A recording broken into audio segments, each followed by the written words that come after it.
जाते हो सीरियल देखने के लिए, घर में टेलीविजन देखते हो तो नींद नहीं आती है, तो कथा में तुमको नींद क्यों आती है? और जब कथा में आपको नींद आती है तो इससे सिद्ध होता है, जानते हो क्या? नींद कहाँ आती है? जहां पर शांति होती है। नींद कहाँ आएगी? जहां शांति होगी। कभी कभी ऐसा होता है घर में लेटो, कोई अगर धीरे धीरे भी बात करता है ना तो नींद नहीं आती है।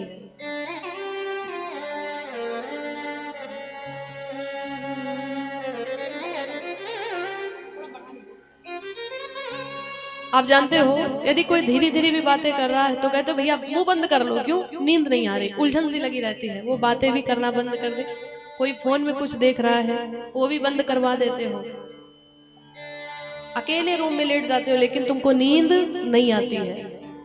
और कथा में मधुर मधुर भजन भी सुनाया जा रहा है, चौपाई भी सुनाई जा रही, कथा भी सुनाई जा रही, और इतने बड़े बड़े साउंड भी लगे हुए हैं, इसके बावजूद भी आपको नींद आ रही है। इससे जानते हो क्या सिद्ध होता है? इससे ये सिद्ध होता है कि भगवान की कथा के अलावा दुनिया में कहीं भी शांति है ही नहीं।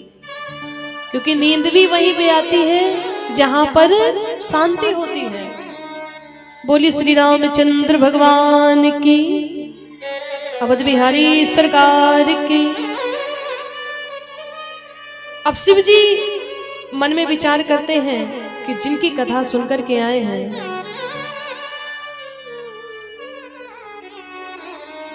काश सुनी राम के मुझे दर्शन हो जाते तो मेरा जीवन धन्य हो जाता।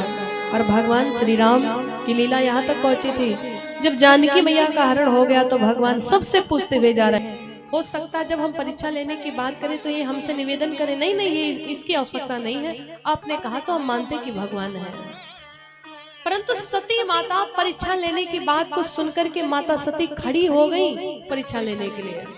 और जो ही भगवान की परीक्षा लेने के लिए खड़ी हुई कि बाबा भोलेनाथ समझ गए कि दक्ष सुता कर नहीं कल्याणा, अब तुम्हारा कल्याण नहीं है। इतनी देर से तुमको समझा रहे हैं कि ये भगवान है, प्रणाम कर लो, और तुम प्रणाम करने की जगह भगवान की परीक्षा लेने के लिए भी तैयार हो गई। बाबा भोलेनाथ ने कहा देवी जा तो रही हो लेकिन एक काम करना, क्या परीक्षा भी लेना तो विवेक के साथ में, परीक्षा लेना तो विवेक के साथ में, क्योंकि ये भगवान सब कुछ जानने वाले हैं, ये मन की भी जानते हैं, मन की भी जानते हैं। सती मैया ने क्या किया? परीक्षा तो लिया लेकिन रूप कौन सा धारण कर लिया? सीता का रूप बना लिया। आप सभी लोग जानते हो माता सती ने किसका रूप बनाया? माता जानकी का रूप बनाया, सीता का रूप बनाया। जबकि बाबा भोलेनाथ ने पहले ही समझा दिया था कि देवी परीक्षा भी लेना तो विवेक के साथ में, और विवेक तो था ही नहीं, क्योंकि विवेक जो मिलता वो सत्संग से मिलता है। मैया गई तो सत्संग में लेकिन जाकर भी कथा को छोड़ देती है और जाकर के सीता का रूप बना लिया। सीता का रूप बना करके गई, राम जी के आगे आगे चलने लगी।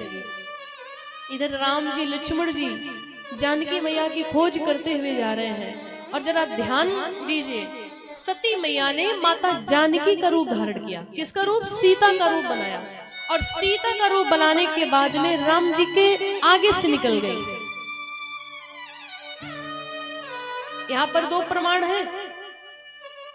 सती माता ने जानकी जी का रूप जरूर बना लिया, माता सीता का रूप जरूर बना लिया, लेकिन अगर कोई विवेकवान व्यक्ति होगा, विवेकवान पुरुष होगा जिसने जीवन में सत्संग किया, जो कथा में गया है, तो वो भी माता सती को देख करके पहचान जाएगा कि ये सीता नहीं है, ये सती ही है।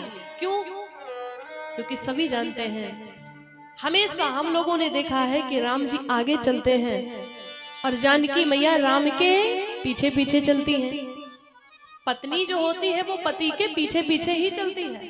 अब आजकल की तो बात नहीं करते हैं भैया, आजकल तो ऐसा होने लगा है कि पता चलता उल्टा हो रहा, पत्नी आगे आगे चलती, पति पीछे पीछे चलते हैं। परंतु सत्यता तो ये है कि राम जी आगे आगे चल रहे हैं और जानकी मैया हमेशा राम के पीछे पीछे चली है। एक विवेकवान पुरुष होगा तो सती जी को देख करके तुरंत जान जाएगा कि ये सती नहीं बल्कि सीता नहीं बल्कि सती है। क्यों? क्योंकि सभी लोग जानते हैं माता जानकी हमेशा राम जी के पीछे पीछे चलती हैं। माता सती ने रूप तो सीता का बना लिया, लेकिन चलती है तो कहां चलती है? राम जी के आगे आगे चल रही है, राम जी के पीछे पीछे नहीं चल रही है, आगे निकल गई। और जब आगे खड़ी है तो ये सत्य है कि माता जानकी अगर होती तो वो राम जी के पीछे होती, ये तो आगे खड़ी, इससे सिद्ध होता है कि ये जानकी जी नहीं हो सकती है। और दूसरा भाव क्या है, माता से एक ये भी भूल हो गई कि हम अपने ठाकुर जी की छवि को, जहां पर ठाकुर जी को विराजमान करें तो उनके स्वरूप जो है हमारी तरफ होना चाहिए। सती जी ठाकुर जी को स्वरूप दिखाने की जगह पर अपनी पीठ दिखा रही है, आगे से निकल गई। कई बार कई लोग भगवान को विराजमान कर देते, ठाकुर जी को विराजमान कर देते अपने घर में, तो उनकी जो पीठ होती है ठाकुर जी की तरफ होती, लेकिन कदापि ऐसा नहीं करना चाहिए। वैसे तो ये बात आपके सत्य है कि वो कोई भी जगह नहीं है जहां पर भगवान नहीं, वो तो सर्वव्यापक है, हर जगह है। परंतु जो हमारा भाव है ना कि जो ठाकुर जी हैं वो हमारी तरफ उनका फेस होना चाहिए और मेरा फेस उनकी तरफ होना चाहिए। सती मैया ने सीता का रूप बनाया और गई राम जी के आगे खड़ी हो गई। जैसे राम जी के आगे खड़ी हुई, लक्ष्मण तुरंत जान गए, चकित रह गए। और लक्ष्मण जी मन में सोचते हैं, बोले कुछ नहीं, क्योंकि किसे समझाया जाता है? जब घर में कोई बच्चा अपराध करता है, कोई गलती करता है, उस बच्चे को लोग रोक देते हैं, ये तुम गलत कर रहे हो।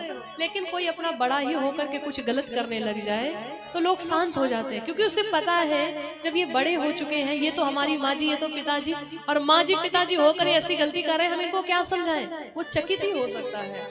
लक्ष्मण जी जानते हैं ये जगत की माता है और अपराध कैसा कर रही है, इन्होंने मेरे भाभी का रूप बना लिया। तो लक्ष्मण जी चकित रह गए, लेकिन बोले कुछ नहीं। और मन में सोचते हैं जो बोलना होगा भैया ही बोलेंगे, हम क्यों बोले? जब राम की दृष्टि पड़ी, जब प्रभु की दृष्टि पड़ी, आहा, भगवान की जैसी माता सती के ऊपर दृष्टि पड़ी, सती मैया को भगवान ने सबसे पहले हाथ जोड़ करके प्रणाम किया है। जोरि पान प्रभु कीन प्रणामो, और पिता समेत लीन निज नामो। सती मैया को प्रणाम करते हैं भगवान, और भगवान अपने मधुर वचनों में पूछते हैं सती जी से। क्या पूछते हैं? कहे वो बहारी कहाँ बरस के तू, कहे वो बहारी कहाँ बरस के तू, कहे वो बहारी कहाँ बरस के